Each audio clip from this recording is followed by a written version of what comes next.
Marcus, we weren't sure you were going to be on, and then last minute call up your opponent. You didn't have one, and then someone else did have one, but too heavy, and you stepped up and said, "No, I'll do that." Yeah. That's a swear. That all right? Sorry, Lee. I think so, mate. Yeah, so I got a call off Steve yesterday, 2 o'clock. The fight's off. So I was, gutted. Got a phone call about an hour later. A fella's come in every day. Do you want it? I was a bit heavy myself. I said, do you want to take it? So we weighed in like middleweight, but I thought I've been out the ring for 22 months. I've sold the most tickets I've ever sold. Everyone's come to support me. I've got to take it, you know what I mean? I couldn't have knocked that back and had done. Well, I also think you misread the scripts as well because of the weight difference. It was supposed to be a little bit of a move around, you know what I mean? Just shake that ring rust off. Yeah. And yeah, you turned it into a real fight there, because yeah. John, I don't know too much about your opponent. I think he's only had a couple of fights, but he had to fight really hard there, you know what I mean, to stay in there with you. So I was getting told to obviously box on the back foot with him being a middleweight. But then I got in there and I'm just not used to it, you know what I mean? So I just started planting my feet. Obviously you had to be clever with it, because as you said, he'd only had 2 fights, so I didn't know if he was going to come out and put it on me, you know what I mean? Because you don't know, he might have looked at the size of me and went, the size of him, I'll have him. It was a bit like David and Goliath in there, wasn't it? Yeah, so I just planted my feet. I had to put a few in to let him know I could hold my ground a little bit. And then, I went back to my normal style, and didn't I? Moving my head As forward, I said, man. you know, you've got one of the most pleasing styles out there, mate. Yeah. No matter what I'm watching, I'm always enjoying watching you, mate. But like I say, you know, that kid was a big lad. Yeah. I just hope, because you turn around. Tank. Yeah, tank.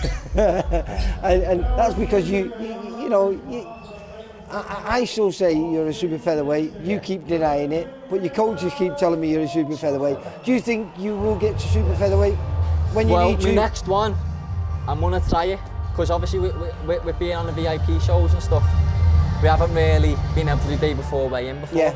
But now we're going to get that luxury. Now we can get that. I think this next one I'm gonna have a go. I might probably come in just over super feather, maybe £2 over it or something like that. Yeah. And let's just see how we feel. But this is my first camp where it's like, okay, I'm doing super feather. Yeah. I'm gonna have a go with it. Were you happy with your performance though? Yeah.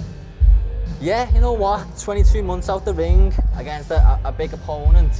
Thought it was a solid performance. I know I said to you on my interview the other week, I want to start getting them out of there. But then when I got you're never going to get him out of there. That was never going to happen. Once I knew he But it wasn't through your lack of training. Yeah, I had a little go, put a few in, but once I seen he was a middle, I thought I'm not going to get him out of there. But you know, you're talking about when we spoke, because it was only a few days before the fight we were speaking, before, and you said you like to be clever, and there was a few beautiful little shots there. You caught him with a wonderful little uppercut. You stepped aside and threw a little uppercut right through his guard, and then come over the top, and it was like I say, it was really nice to watch, mate. Some sweet. Oh yeah, still obviously people are paying money to come and see me, so.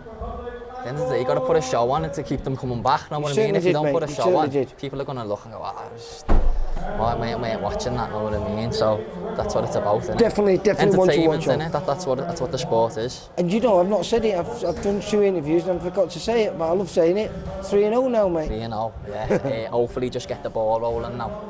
Stay active. You know, fingers crossed, touch wood, everything's okay, and we can just crack on. It's supposed to be a show in November, isn't it? I think. I haven't a clue, mate. I don't know. That's the rumours, what I've heard. So fingers crossed, get on that, and then maybe even squeeze one more in before the end of the year, and I'll be made up. But as long as I get 2 fights and get some sort of ball rolling for the new year, I'll be happy. And then hopefully see where you can be, because I mean, must be brilliant for you, because you had Liam Smith cheering you on in the background. Liam Smith, like I said to you in the gym the other week, like.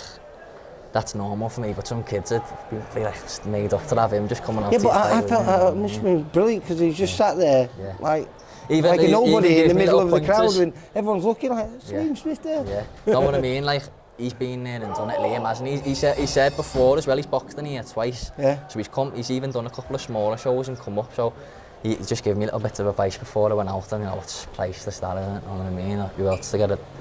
Who's better to get advice after now? Well, Marcus, once again, you put a smile on my face. Congratulations. 3-0. Thank you. Take care, mate. Nice. Bye. For all boxing info, news and latest interviews, amateur and pro, across the north, click and subscribe. VIP Boxing Promotions. Also, Twitter, Instagram and Facebook.